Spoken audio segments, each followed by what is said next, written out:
بسم الله الرحمن الرحيم.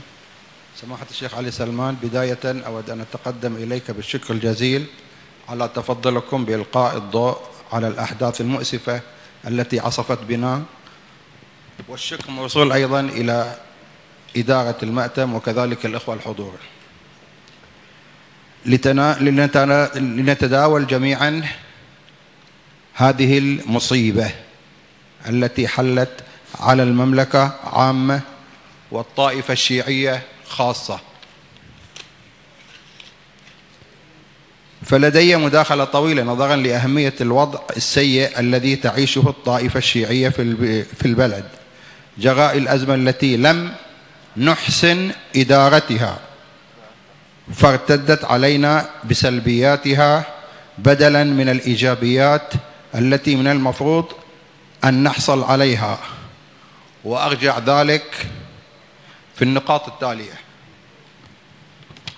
أولا، انسحابكم من مجلس النواب مكن بعض من أعضاء المجلس زرع بذور الطائفة البغيضة. ثانيا، سقف المطالب الصعبة والخيالية التي نادينا بها. ثالثا، العبارات والشعارات البذيئة والسيئة التي نادى بها بعض من الرموز وكذلك الشارع، إضافة إلى الكتابات والعبارات المقززة التي ملأت الشوارع والقرى.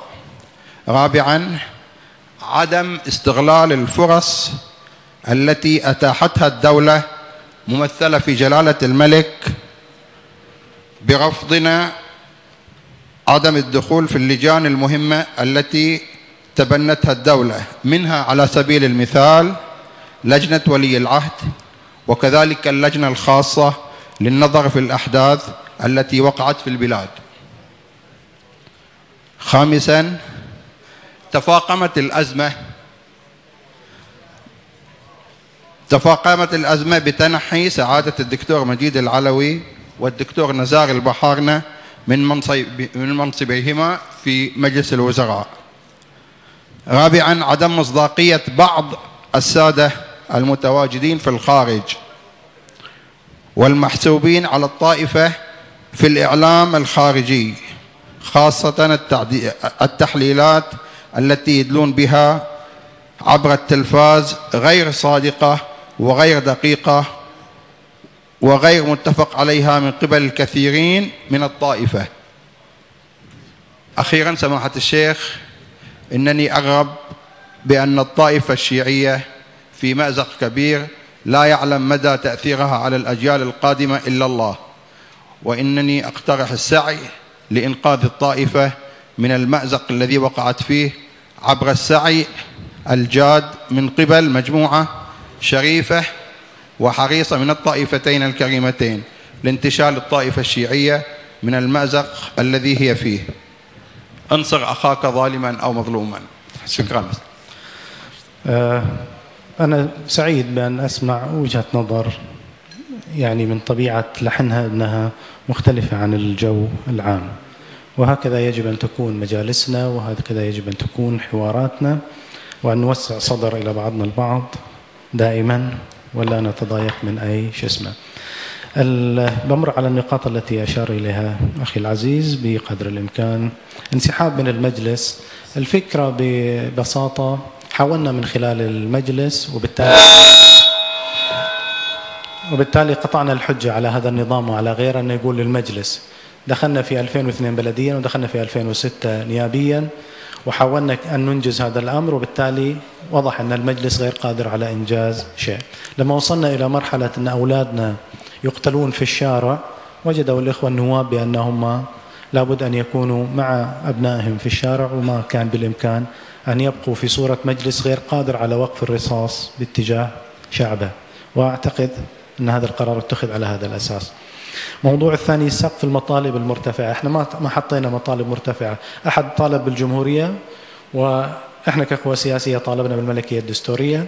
من طالب بالجمهورية هذا حقه كمواطن، ليس هناك سقف لأي مواطن في أي بلد من البلدان أن يطالب بما يريد، ما دام يطالب بذلك بطريقة سلمية. ما يجوز تقول للمواطن ما يجوز الطالب بالجمهورية، لا، أي مواطن يطالب بجمهورية، طالب بملكية، يطالب باللي يطالب، مواطن له حق يطالب، هذا حقه، هذا اسمه حرية التعبير. ما دام ما استخدم العنف ما في أحد يقدر يقول له والله أنت خلني أطالب. الناس صار لها الآن أكثر من 400 سنة أحزاب في بريطانيا تطالب بالجمهورية، حد سجنها؟ حد قال لها والله أنتم مطلبكم مش اسمه؟ خلاص، ما دام الشعب البريطاني ما يبى الجمهورية ما يعيدونهم في الانتخابات، خلص الموضوع. مو بالغصب، هو لازم يريدك أنت، مو بالغصب. أما موضوع سقف المطالب في وثيقة المنامة أو في الملكية الدستورية، شو نطالب؟ ويش نحن رافعين السقف؟ شنو؟ أنت والله منزلنك من وين؟ من السماء؟ أنت اللي لازم تصير ملك وحاكم وأمير وكل شيء بيدك؟ شنو؟ من وين أنت؟ هالسوبرمان هذا من وين؟ على أي أساس أن عندك كل هذه الصلاحيات؟ ليش؟ وعندما أقول أنا شعب البحرين كلي أنا أريد أن أنتخب رئيس وزراء تقول هذا حرام وهذا محرم وهذا شنو هو؟ هذا المنطق اللي في الدنيا كلها، الناس تنتخب رئيس وزراء، تنتخب سلطتها التنفيذية. أنت مسوينا عليك أن أنا رحت السماء. وين رحت السماء أنا؟ كل شعوب الأرض، في كل شعوب العالم العربي قالت ما نبى حكامنا، وحقها قالت، ولا أحد يلام على إذا قال هذا الشعار نتيجة لها الفساد اللي تسويها الحكومات. بعد أعقل من هذه المعارضة؟ وين أعقل من هذه المعارضة؟ شو بعد؟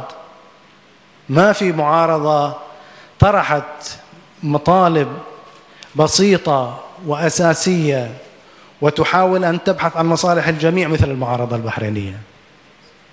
وإلا شو بس بالنتيجة النهائية بس يعني مطالب تكون شكلية وسطحية وما تحقق استقرار حقيقي ونرد نعود؟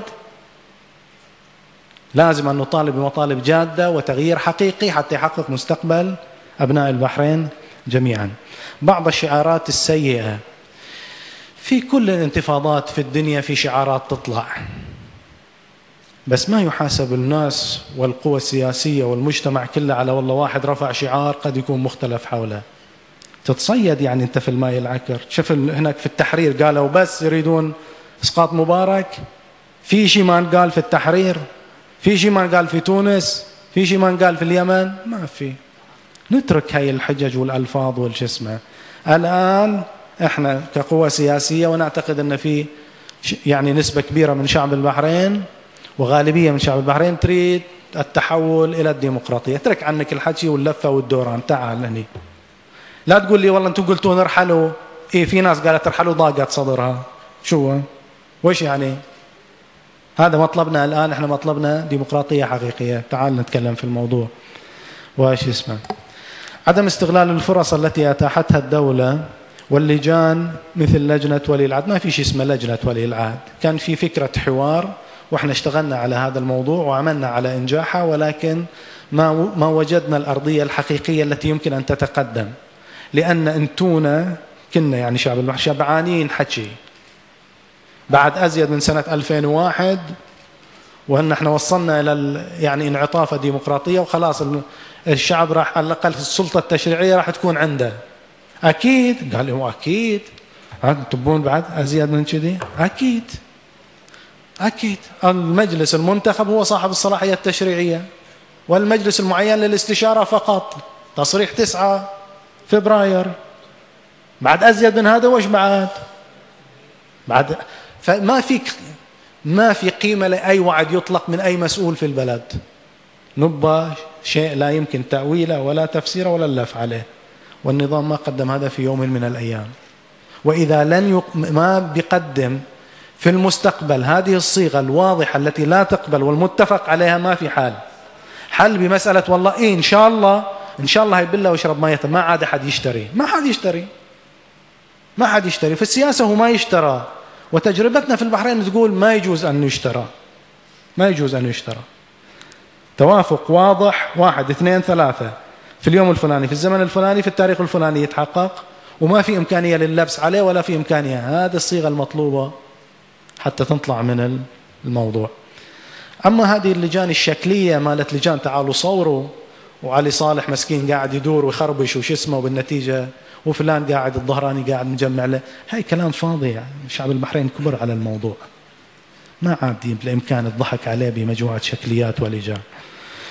في موضوع تفاقمت الأزمة باستقالة سيد مجيد. يا مسكين استقالة سيد مجيد. سيد مجيد ونزار شعتوهم الصبح وزراء طلع حكي وطلع، ما حد استقال منهم. هم على سوء الأوضاع جمدوا شوية موضوع، تكلموا عن شو اسمه، لكن ما حد قدم استقالته. ما هو استقالة.